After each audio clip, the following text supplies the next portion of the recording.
सटीक और ताज़ा खबरों को देखने के लिए हमारे न्यूज़ चैनल को लाइक और सब्सक्राइब जरूर करें। नेशनल उर्दू प्राइमरी स्कूल के विद्यार्थियों ने Raman effect day, science day मनाते हुए विज्ञान प्रदर्शनी कार्यक्रम में बढ़ चढ़कर हिस्सा लिया और एक से बढ़कर एक विज्ञान के चमत्कार का प्रदर्शन किया। इन छात्राओं का विज्ञान प्रदर्शन देखकर प्रशासन अधिकारी सरकटे ने स्कूल मैनेजमेंट, मुख्याध्यापिका नहरीन बुबेरे के साथ पूरी सह शिक्षिकाओं द्वारा शिक्षण मंडल के आदेश को 100% पूरा करना, बच्चों को सुशिक्षित कर उनका उज्जवल भविष्य निर्माण करने के लिए अग्रसर रहना, इन शब्दों से टीचर्स की प्रशंसा की। एजुकेशनल अपलिफ्ट सोसाइटी के जनरल सेक्रेटरी फुरकान मुरुमकर ने अपने भाषण में पालकों को अपने बच्चों के भविष्य के लिए नेशनल एजुकेशनल पॉलिसी के बारे में विस्तार से समझाया। सह शिक्षिका महजबीन शेख ने बच्चों को रमन इफेक्ट पर समझाया। नगमीन मौलवी ने मुख्याध्यापिका बुबेरे और अपने संस्थान का गौरव किया। छात्र छात्रा अपने प्रोजेक्ट के प्रयोग बड़े सलीके से अदा कर रहे थे। इन बच्चों का हौसला बढ़ाते हुए मोहसिन मीरसिंगे, फुरकान मुरुमकर, सादात खान की, प्रिंसिपल अब्दुल्ला सर और प्रशासन अधिकारी सरकटे छोटे वैज्ञानिकों का मनोबल बढ़ा रहे थे।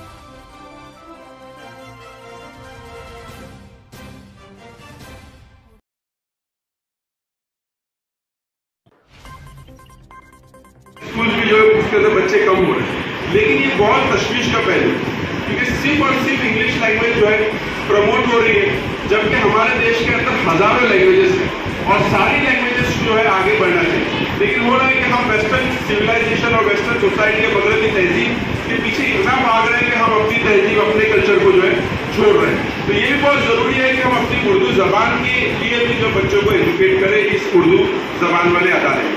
उसमें आखिरी बात जो बहुत अहम है वो ये है कि हम घर में तो उर्दू बात करते हैं और फिर हम चाहते हैं कि हमारा बच्चा इंग्लिश मीडियम में जाके इंग्लिश बोले, तो ये एक बच्चे के दिमाग के अंदर डायकोटोमी पैदा हो जाती है, क्योंकि उसको जो प्रोसेसिंग होती है, जो कोई भी दिमाग हो, हर जैसे कंप्यूटर है, आज हम विंडोज का सॉफ्टवेयर यूज करते हैं तो उसमें विंडोज चलता है, लेकिन अगर हम एक बच्चे के दिमाग में ये जो डायकोटोमी पैदा होती है, घर में आता है उर्दू लैंग्वेज, स्कूल में जाता है इंग्लिश लैंग्वेज, तो उसको जो थिंकिंग के प्रोसेस रहती है वो अफेक्ट होती है।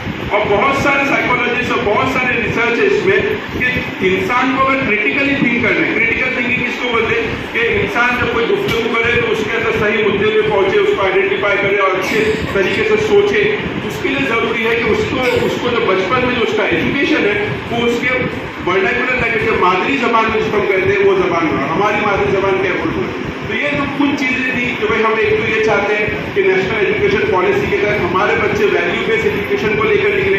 दूसरी बात है कि बच्चों का ओवरऑल डेवलपमेंट हो, बच्चे वर्सटाइल हो, अडेप्टेबल हो, नई दुनिया में आने के लिए वो नए तरीके से जो है नए सिचुएशन को अडेप्ट करने वाले बने। आखिर में जो चीज है कि अल्हम्दुलिल्लाह नहरीन मिस के लिए एक शेर पेश करना चाहूंगी।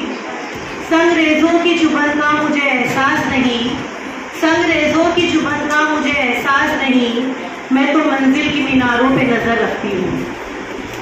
अभी आपने हमारी हेड मिस मोहतरमा नहरीन बुबेरे साहिबा को समाअत किया और उन्होंने आपकी बेहतरीन रहनुमाई की। उम्मीद करती हूँ कि आप उनके इन मशवरों पर अमल पैरा होंगे।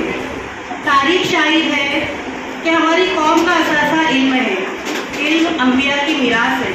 यह हकीकत है कि इल्म ऐसी कुव्वत है जो दुनिया की तमाम कुव्वतों से बढ़कर है, उसको ज़वाल नहीं। इल्म के ही बदौलत आज दुनिया की तमाम वसअतें इंसान के सामने सिमट कर रह गई। हमारी स्कूल एक तरबियत गाह है जो कभी इस्लाही बातों से, कभी नीक नई सरगर्मियों में हिस्सा लेने से, कभी नज़्म ज़ब्त और नए उसूल के निफाज के तरीके, मुख्तलिफ मुकाबला जाती इम्तहानात के जरिए आपको हालात के मुताबिक तजुर्बात मुहैया करता है। हमारे निसाबी और गैर निसाबी सरगर्मियों में तुलबा का बढ़ चढ़कर हिस्सा लेना और ज़िलाई सतह पर स्कूल का नाम दर्ज कराना तालीमी मेहनत का एतराफ़ है। नेशनल साइंस डे मनाते हैं। आपका ये जानना बहुत ज़रूरी है कि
महामहिम साइंसदान सीवी रमन का 21 नवंबर 1970 को हार्ट अटैक से इंतकाल हो गया।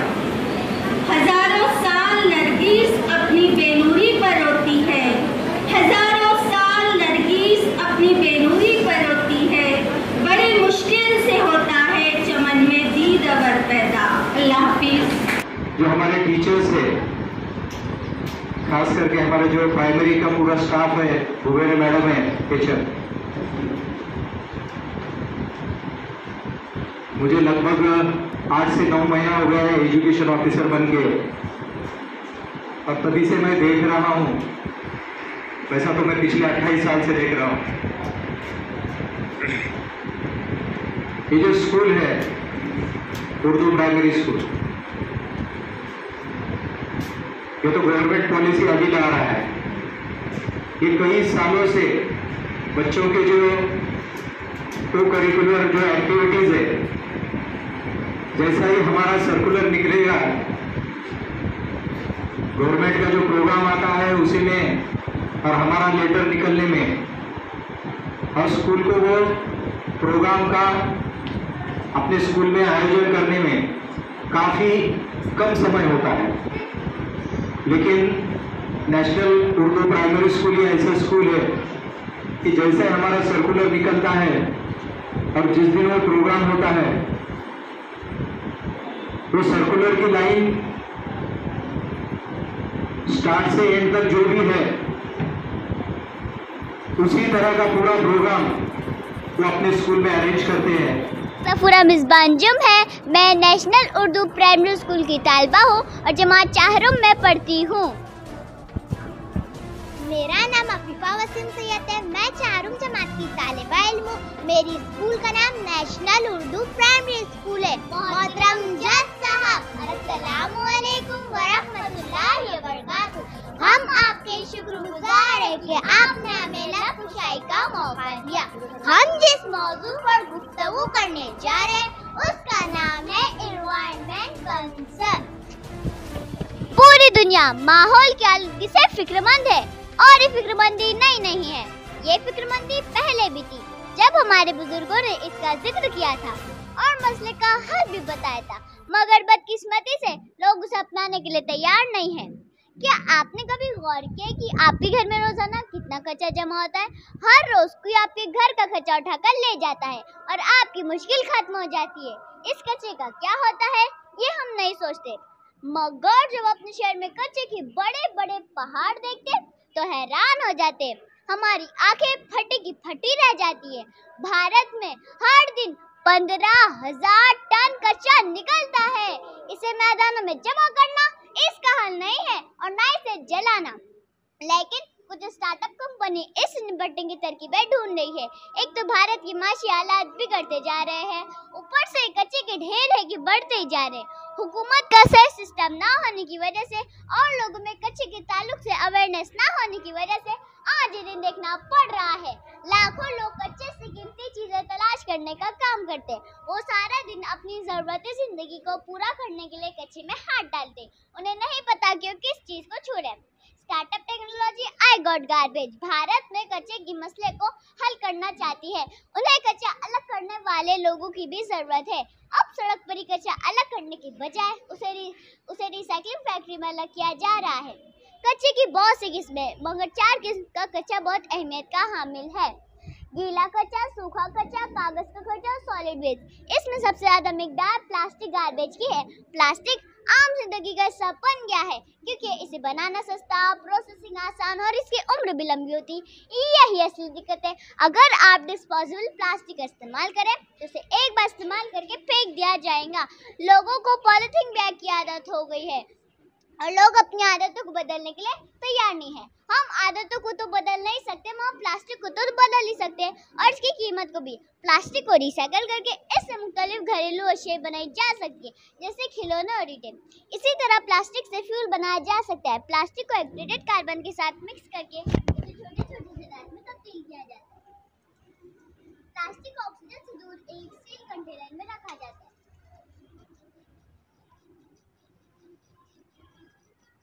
571 डिग्री सेल्सियस पर जलने के बाद इसे जब चूल्हा हासिल होता है, वरना फीसद डीजल मिलता है। इस फ्यूल से निकलने वाली गैस को ईंधन के तौर पर इस्तेमाल किया जा सकता है। इसी तरह पूरा कचरा ड्राई फ्यूल बंकर में जमा किया जाता है, तो उसे जलाया जाता है, जिससे गैस और राख निकलती है। सबसे पहले नाइट्रोजन गैस खाली होती है। मेरा नाम भाभी मैरीन अब्दुल मतीन है। मैं 3rd B में पढ़ती हूँ। मेरे तजुर्बे का नाम है दबाव से पानी को ऊपर खींचना। मेरे तजुर्बे में जो इस्तेमाल चीज़ें हुई है वह आपके सामने है। पानी की बोतल, टब, बैटरी, मोटर, नली, लाइट, ग्लू गन, बटन। पुराने ज़माने में लोग कुएं से या बोरवेल से बड़ी मुशक्क़त से पानी भरते थे। अब घर घर में ऊंची ऊंची इमारतों में आसानी से पानी आता है। मोटर की मदद से हमने नली का एक सिरा बोतल से जोड़ा है, दूसरा सिरा मोटर से। बटन को ऑन करते ही इसमें दबाव आएगा और प्रेशर की वजह से वो फव्वारे की शक्ल में बदल जाएगा। मेरा तजुर्बा यही साबित करता है कि घर घर में ऊंची ऊंची इमारतों में पानी आसानी से आता है। शुक्रिया।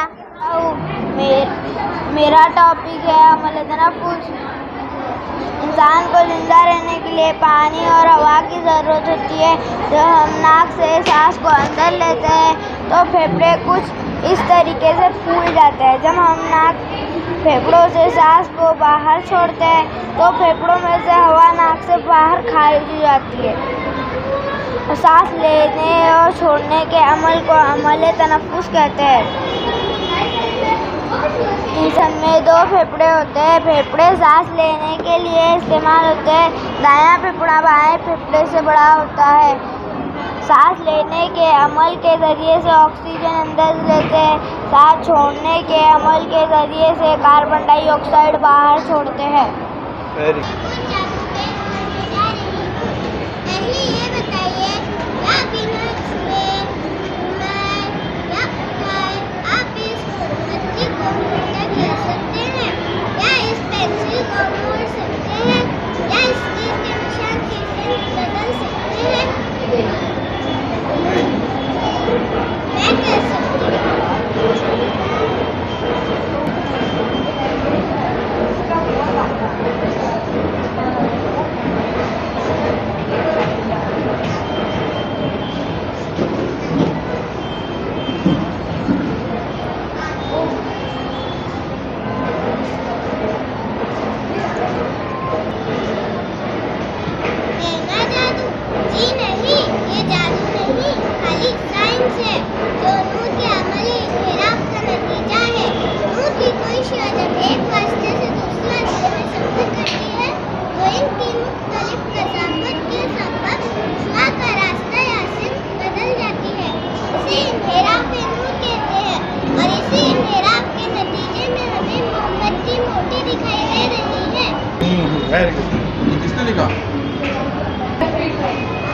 Lungs are used for breathing.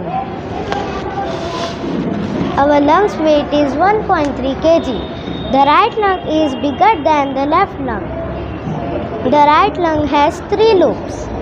The left lung has 2 lobes. Lungs are also present in many animals. Thank you. मेरा रोल नंबर 17 है। आज मैं साइंस और रिसर्च के लिए नेशनल उर्दू प्राइमरी स्कूल की जानिब से आई हूँ।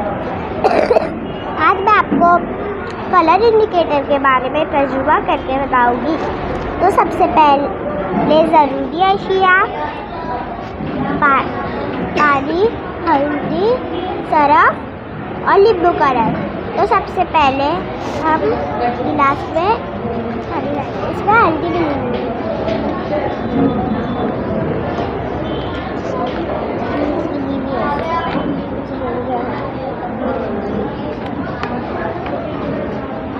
अब हम इसमें सरफ का पानी डालेंगे।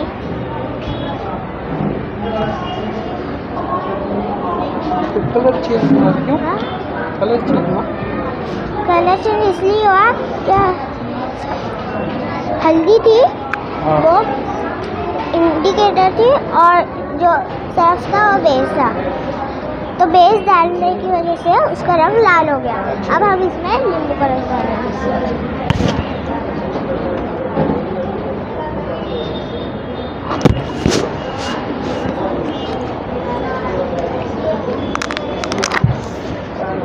फिर से वैसा ही हुआ उसका। नींबू का रस एसिड था इसलिए हाँ, केमिकल हुआ ना।